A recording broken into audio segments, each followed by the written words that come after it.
Hello everyone, मेरा नाम है आकाश यादव और आज के वीडियो में हम बात करने वाले हैं कि how to manage time in school life. अपने स्कूल लाइफ में, विद्यार्थी जीवन में हम अपने टाइम को कैसे मैनेज कर सकते हैं और मैनेज करने के साथ साथ हम एक नए स्किल्स को या कुछ नई एक्टिविटीज़ कैसे हम सीख सकते हैं। देखिए, काफ़ी सारी चीज़ें, काफ़ी सारे एक्टिविटीज़, काफ़ी सारे मैं आपको सेल्फ हेल्प बुक्स के बारे में बताते रहता हूँ और सेल्फ एजुकेशन के बारे में मैं आपको मोटिवेट करते रहता हूँ और इसी से रिलेटेड जो मैं पढ़ाता हूँ, इससे रिलेटेड मैं वीडियो बनाता हूँ। क्या होता है, जब हम स्कूल लाइफ में होते हैं तो बहुत सारी चीज़ें हम नए चीज़ सीखते जाते हैं, ठीक है ना, और बहुत सारे हमारे नए फ्रेंड्स बनते जाते हैं। तो हमारे जो सीखने की या कुछ चीज़ और ग्रहण करने की जो क्षमता होती है वो डिस्ट्रीब्यूट हो जाती है अलग अलग जगह में। मतलब हम अगर नए फ्रेंड्स बनाते हैं तो आधा मन हमारा उधर चले जाता है, आधा घूमने में, आधा पिकनिक में, तो नई नई चीज़ों में हमारा जो मन है बढ़ जाता है। लेकिन सीखने के समय, जब हम स्कूल लाइफ में होते हैं, सीखने के समय हम उतना फोकस नहीं कर पाते और वही जो टाइम है सबसे इम्पॉर्टेंट टाइम होता है हमें सीखने के लिए।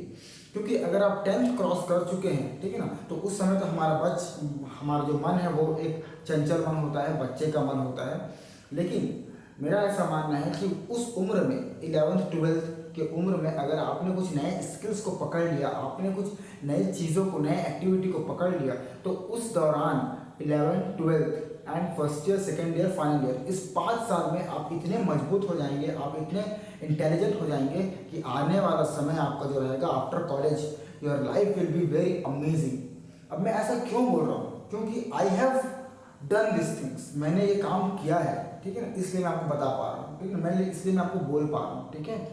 पहली चीज़ है जो आपको डेवलप करनी है, जो जो सीखनी है, पहली चीज़ तो वो है कि आप सीखना चाहिए। दूर की बात है, सीखने वाले हम बाद में बात करते हैं। पहले हम देखते हैं कि आप अपने टाइम को मैनेज कैसे करेंगे, ठीक है। हम सभी के पास 24 आवर्स होते हैं, सभी के पास, हमारे पास 24 आवर्स होते हैं, सबके पास होते हैं 24 आवर्स, ठीक है ना। किसी के पास ज़्यादा, किसी के पास कम नहीं है, ठीक है ना। इसी 24 आवर्स में कुछ लोगों ने बहुत बड़ा काम किया है और इसी 24 आवर्स में कुछ लोगों ने कुछ भी नहीं कर पाया है। क्लियर? तो 24 आवर्स में अगर आप स्कूल में हैं, 12th तक हैं, तो मान लीजिए आपकी स्कूल्स की 6 आवर की स्कूल निकाल दीजिए, 4 घंटे की ट्यूशन, 10 घंटा हो गया, ठीक है। मान लीजिए 6 घंटे आप सोते होंगे, ठीक है ना, ओके, 16 घंटा हो गया, ठीक है ना। अब 4 घंटे आप खाने पीने और अदर एक्टिविटी में निकाल दीजिए, ठीक है। कितना हो गया ये? 20 हो गया, ओके। अब 20 घंटे में हमारे पास 4 घंटा जो है शेष बचता है और आपको कुछ नई चीज़ें सीखने के लिए, और आपको कुछ नई चीज़ें सीखने के लिए 4 घंटा भी नहीं चाहिए। मैं बोलता हूँ 2 आवर्स, 2 आवर्स भी नहीं, 1 आवर्स। आप अपने स्कूल लाइफ में केवल 1 घंटा भी अगर देते हैं कुछ नई चीज़ें सीखने के लिए, तो उस 1 घंटा का जो इम्पोर्टेंस है, उस 1 घंटा है ना, आपको बहुत बड़ा चीज़, रेवेन्यू या फिर बहुत बड़ी चीज़ सिखा के देगा। कितनी बार अपने स्टूडेंट्स को बोलता हूँ कि बुक्स पढ़ना इज़ वेरी इंपॉर्टेंट। कुछ स्किल डेवलप मत करिए, 2 साल केवल आप बुक्स पढ़िए। क्लियर? 2 साल केवल आप बुक्स पढ़िए, कोई भी एक बुक उठाइए, ठीक है, उसको पढ़ना शुरू करिए। No if and no buts, केवल बुक रीडिंग। इससे क्या होगा? इससे आप नई चीज़ें सीखेंगे। लेकिन जब मैं बात करता हूँ कि चलिए बुक पढ़िए बोल के, तो कुछ स्टूडेंट्स काउंटर भी करते हैं कि सर हमारा केमिस्ट्री का तो हो नहीं पा रहा है, फिजिक्स का तो हो नहीं पा रहा है, मैथ्स तो हो नहीं पा रहा है, नई बुक कहाँ से पढ़ेंगे, ठीक है ना। क्योंकि उनको ऐसा लगता है कि नई बुक हम पढ़ेंगे तो ये हमारे करियर में, ये हमारे पाथ में ऑब्स्टिकल लाएगा, बाधा डालेगा। ऐसे नहीं, बल्कि जब आप कुछ ऐसी बुक्स पढ़ते हैं, सेल्फ हेल्प बुक पढ़ते हैं, तो आपको हेल्प मिलता है कि कैसे उस चीज़ को डील करें, ठीक है ना। लेकिन बिना समझे, बिना सोचे, बिना उसके कारण जाने, बस क्या करते हैं हम लोग? काउंटर करने की कोशिश करते हैं ताकि हमको पढ़ना ना पड़े, हमको सीखना ना पड़े। क्लियर? तो पहली चीज़ मैं मानता हूँ कि बच्चे जो है 10th हो या फिर 11th हो या फिर 12th हो या कॉलेज में हो, पहली चीज़ है तो हम उस उम्र में बहानेबाज होते हैं। क्या होते हैं? बहानेबाज होते हैं। हमको नहीं करना होता है, इसलिए हम क्या बोलते हैं? हमारे पास टाइम नहीं है, हमारा केमिस्ट्री का एग्ज़ाम है, हमारा ये है वो है। बल्कि इसी केमिस्ट्री के एग्ज़ाम दिलाते दिलाते, फिजिक्स के एग्ज़ाम दिलाते दिलाते कुछ लोग ऑनलाइन वीडियो भी बनाते हैं, है ना, कुछ लोग ट्यूशन भी पढ़ा लेते हैं, कुछ लोग अपना घर भी चला लेते हैं, ठीक है। तो ऐसा क्या हो रहा है, जो कुछ लोग कर पा रहे हैं और आप नहीं कर पा रहे हो?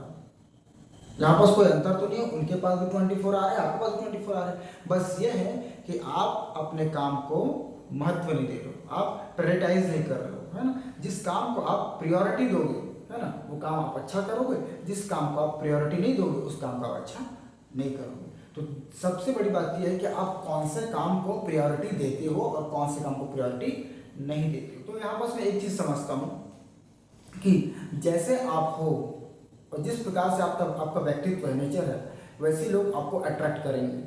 और जितनी ज़्यादा आप अपने लाइफ में ऑब्स्टिकल फेस करते हो, ठीक है ना, उतने ज़्यादा आप स्ट्रॉन्ग बनते हो। क्लियर। तो अगर आप अपने बॉडी को, आप अपने आप को कंफर्ट जोन में डाल दे रहे हो, तो जाहिर सी बात है आप कुछ नया नहीं सीखोगे, आप कुछ नया स्किल डेवलप नहीं करोगे। और जितना ज़्यादा आप अभाव में रहोगे, उतना ज़्यादा आप प्रभाव में रहोगे। क्लियर। तो मेरा ऐसा मानना है, मुझे ऐसा लगता है कि आपको वो 2 साल जो है ना, 2 साल या फिर वो 5 साल, okay, 11th 12th and first year, second year, final year, ये 5 साल आपको अपने आप को जितना हो सके उतना अनकंफर्टेबल जोन में रखिए।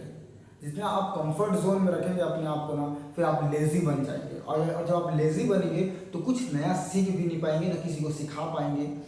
उसके बाद जो आपका फ्यूचर पूरा ब्लर। बाकी जिसको नहीं सीखना है उसके लिए बहाना पूरा बचा हुआ है ना, कि मेरे पास समय नहीं है, मेरे पास टाइम नहीं है, और मेरे घर में ये सब पढ़ने के लिए मना करते हैं। बहुत तरीके से मुझे बहाने मिलते हैं, और मैं सभी को बहाना ही मानता हूँ। क्योंकि मैं रहने वाला हूँ छत्तीसगढ़ का, और मैं अक्सर जब 10th के रिजल्ट आते हैं तो मैं देखता हूँ कि बहुत छोटे छोटे घर के बच्चे, है ना, 12th के रिजल्ट आते हैं, मैं देखता हूँ बहुत छोटे छोटे घर के बच्चे पास कर जाते हैं, बल्कि बड़े बड़े घर के बच्चे, है ना, अमीरों घर के बच्चे पास नहीं कर पाते। क्यों?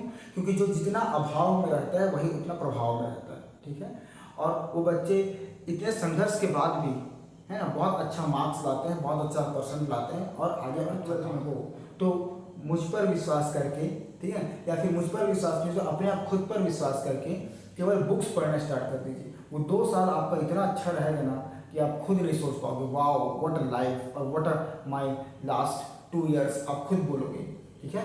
तो आज जो आप सीख रहे हैं वो ये है कि 11th 12th में अगर आप हैं तो नए स्किल्स डेवलप करिए और सेल्फ एजुकेशन पर ज़्यादा फोकस करिए। मैं ये नहीं बोल रहा हूँ कि आप एकेडमिक एजुकेशन छोड़ दीजिए, अरे वो भी करिए, वो भी इम्पॉर्टेंट है, बहुत इंपॉर्टेंट है।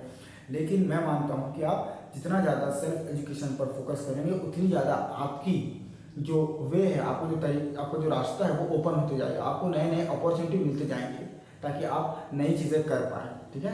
So thank you so much for watching my video. अगर आपको कुछ भी अच्छा लगा हो, मेरे से कुछ भी सीखने को आपको मिला हो, ठीक है ना, तो please like share and subscribe.